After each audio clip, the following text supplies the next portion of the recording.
Daily Devotion with Pastor Balla for July 1st, 2020.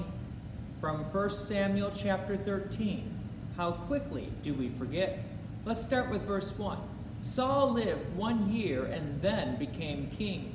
And when he had reigned for 2 years over Israel, 1 year from the public announcement, then Saul became king. We don't know all the details, but after 2 years, the story continues. Verse 3, Jonathan defeated the garrison of the Philistines that was at Gibeah, and the Philistines heard of it. And Saul blew the trumpet throughout all the land, saying, "Let the Hebrews hear." And all Israel heard it, and said that Saul had defeated the garrison at the Philistines, and also that Israel had become a stench to the Philistines. And the people were called out to join Saul at Gilgal. A couple of notes.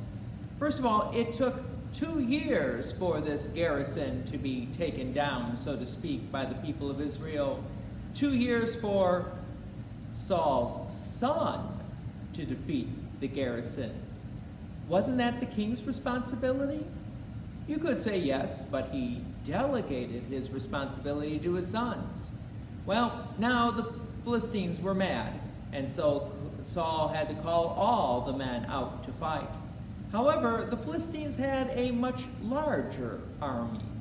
So what was the response of the men of Israel when they saw this larger army? Verse 6. When the men of Israel saw that they were in trouble, for the people were hard-pressed, the people hid themselves in caves and in holes and in rocks and in tombs and in cisterns. And some Hebrews crossed the fords of the Jordan to the land of Gad and Gilead. Saul was still at Gilgal, and all the people followed him trembling.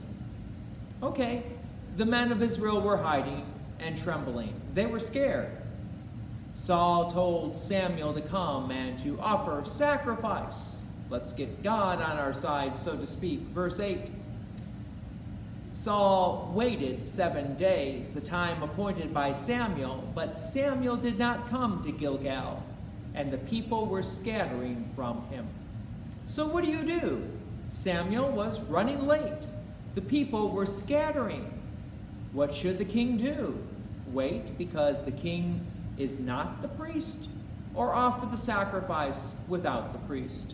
Are pastors and priests really necessary, or can anyone just come up and preach a sermon and talk about God? Verse 9. So Saul said, "Bring the burnt offering here to me, and the peace offerings." And he offered the burnt offering. Verse 10. As soon as he had finished offering the burnt offering, behold, Samuel came, and Saul went out to meet him and greet him. Verse 11. Samuel said, "What have you done?"